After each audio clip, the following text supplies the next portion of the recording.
The year is 2045 and the world is a vastly different place. Technology has become so deeply ingrained in our lives that we now literally wear our digital identities on our bodies. Remember the days of carrying around wallets, passports, and health insurance cards? Those are now relics of the past. Our new currency is nanopoints, minute quantities of various cryptocurrencies stored and tracked via distributed ledger technology.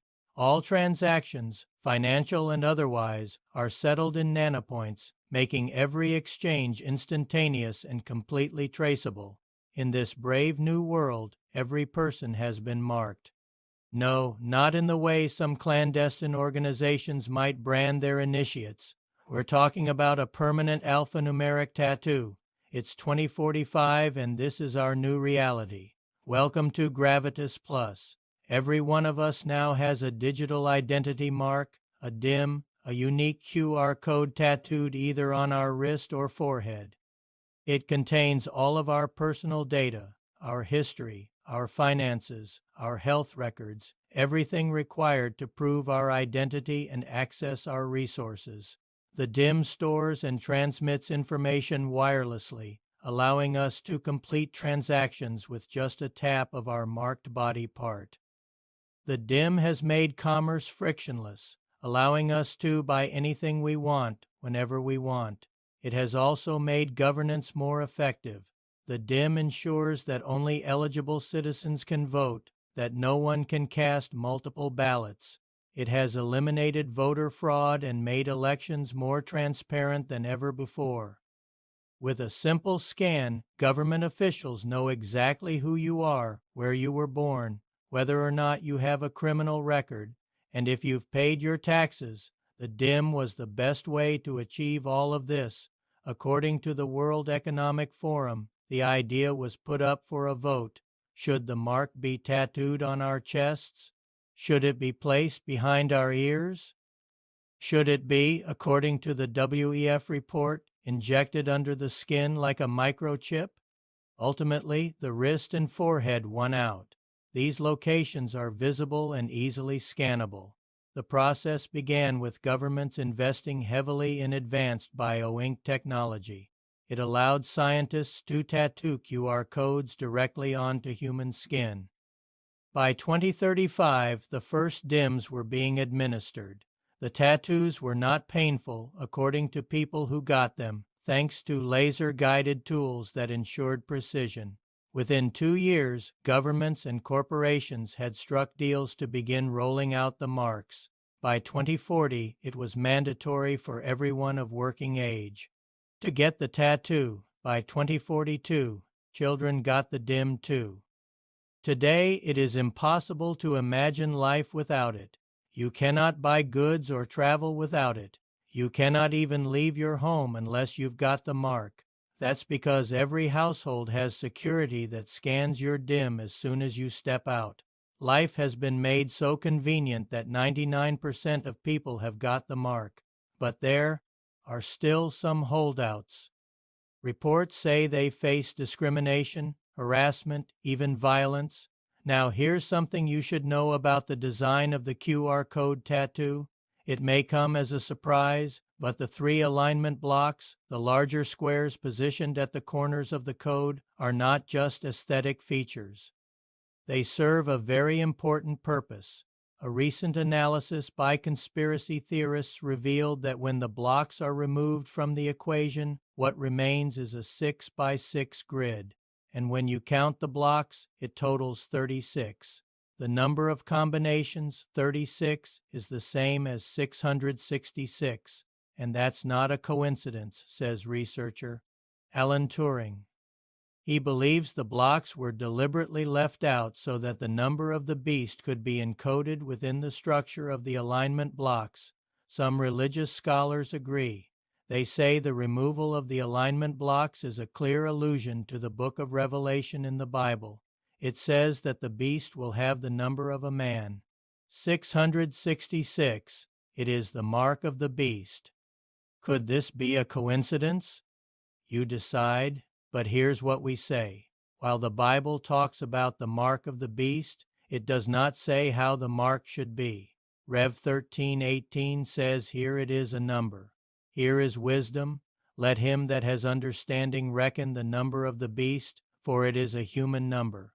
His number is 666. Could 666 be a code for a QR code? Remember, the Bible is over 2,000 years old. It was written in a time when a QR code did not exist. So, coming back to the present day, would Jesus have been marked? Would he have worn the mark of the beast? Would he have bartered away his free will for the promise of convenience? What do you think? Tell us in the comments. It's hard to imagine a world without the dim today. Everything is so streamlined, we don't have to carry anything, we don't have to remember anything. The dim has made our lives easier, but it has also pushed us to the edge of the abyss. If you fall off the grid, you simply vanish. Your dim stops working and suddenly you're nobody. Your digital identity is severed and you become a ghost. Here's the question for you. Would you rather live in a world where everything is convenient but you lose your freedom of choice? Or would you prefer to live the way we did in 2023 with wallets and purses and papers? Cast your vote in the comments. We'll see you there. This is a new type of tattoo that lets you read data from a QR code on your skin. It's made possible by BioInk, a next-generation tattoo technology that involves the use of living cells and biological materials to create inks that can be 3D printed or tattooed onto a person.